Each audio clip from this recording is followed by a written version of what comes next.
বৃদ্ধ অসুস্থ বাবার উপর ফের অমানবিকভাবে শারীরিক ও মানসিক নির্যাতনের ঘটনা।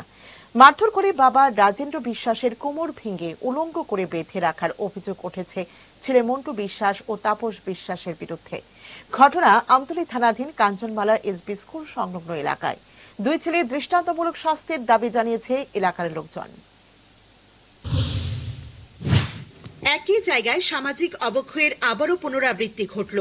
বৃদ্ধ অসুস্থ বাবার উপর অমানবিকভাবে শারীরিক ও মানসিক নির্যাতনের ঘটনায় আবারও পুনরায় পরিলক্ষিত হল আমতলী এলাকায়। জানা গেছে, আমতলী থানার অন্তর্গত কাঞ্চনমালা এসবি স্কুল সংলগ্ন এলাকার রাজেন্দ্র বিশ্বাসকে গত 2-3 মাস আগে ওনার ছোট ছেলে মন্টু বিশ্বাস মারধর করে কোমর ভেঙে দেয়। তারপর থেকে রাজেন্দ্র বিশ্বাস বিছানায় শয্যাশায়ী হয়ে যান। পরে ছেলে অসুস্থ রাজেন্দ্র বিশ্বাসকে ঘরে উলঙ্গ করে বেঁধে রাখে। সেই ঘটনা বিভিন্ন সংবাদ মাধ্যমে প্রকাশিত হয়েছিল। পরে স্থানীয় কাঞ্চনমালা গ্রাম পঞ্চায়েতের সিদ্ধান্ত অনুসারে অসুস্থ রাজেন্দ্র বিশ্বাসকে বড় ছেলে তাপস বিশ্বাসের কাছে দিয়ে দেয় সেবা যত্ন করার জন্য। এই অবস্থায় মঙ্গলবার দুপুরে রাজেন্দ্র বিশ্বাসের বড় ছেলে তাপস বিশ্বাস অসুস্থ বাবাকে উলঙ্গ অবস্থায় আবার সে নিজ বাড়িতে এনে ফেলে রেখে যায়। ঘটনা চাউর হতেই স্থানীয় এলাকাবাসীরা সহ পঞ্চায়েত সদস্যরা ছুটে আসেন। এই ঘটনার খবর যায় সদর মহকুমা শাসকের কাছে। সদর মহকুমা শাসকের নির্দেশে ছুটে আসেন বিক্রমনগরের তহসিলদার এবং আমতলী থানার পুলিশ। মঙ্গলবার আবারও অসুস্থ রাজেন্দ্র বিশ্বাসের এই দৃশ্য দেখতে পেয়ে সকলেই হতবাক হয়ে ক্ষোভে ফেটে পড়েন। যদিও পুলিশকে দেখে তাপস বিশ্বাস ভয়ে নিজের বাবাকে আবার তার বাড়িতে নিয়ে যায়। যতদূর জানা গেছে, এই ঘটনায় বিক্রমনগর তহসিলদারের পক্ষ থেকে আগামীকাল সদর মহকুমা শাসকের কাছে একটি পূর্ণাঙ্গ রিপোর্ট জমা দেওয়া হবে। তারপরই মহকুমা প্রশাসনের পক্ষ থেকে উপযুক্ত পদক্ষেপ গ্রহণ করা হবে।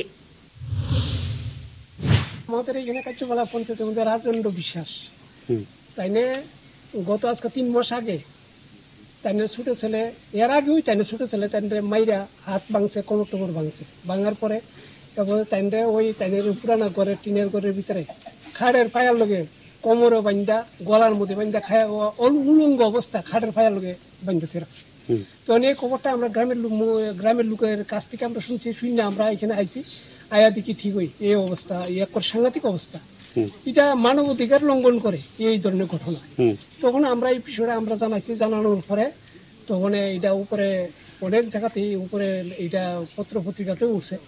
পরবর্তী সময় আমরা এটা এই পঞ্চায়েতে বইয়াসীরা বড় ছেলেরা ডাকাইয়া এই সেটা বড় ছেলেরা হেফাজতে আমরা যদি তুমি তোমার বাবারে রক্ষণাবেক্ষণ করো এবং তোমার বাবার যে সম্পত্তিগুলি আছে তোমার এইখান থেকে অর্ধেক সম্পত্তি দেওয়া হইব, এইভাবে করে দেওয়া হইব। তাই বড় ছেলে এর বাবার দায়িত্ব গ্রহণ করছে হেফাজত করে। কিন্তু আজকে বড় ছেলে আইনা সেরা আজকে 3 মাস হয়, বড় ছেলে আইনা সেরা উড়ানের মধ্যে রেখে দিয়ে গেছে এর বাবারে। তবে এই ধরনের ঘটনায় গোটা এলাকার মানুষ দাবি তুলছে, সমাজে এই ধরনের ঘটনা কখনো মেনে নেওয়া যায় না এবং রাজেন্দ্র বিশ্বাস সহ ওনার 2 ছেলে মন্টু বিশ্বাস এবং তাপস বিশ্বাসের দৃষ্টান্তমূলক শাস্তির দাবি জানাচ্ছে। মহকুমা প্রশাসন এই ঘটনায় কি পদক্ষেপ গ্রহণ করে সেদিকে তাকিয়ে আছে গোটা এলাকার মানুষ। Bureau report, headlines Tripura national.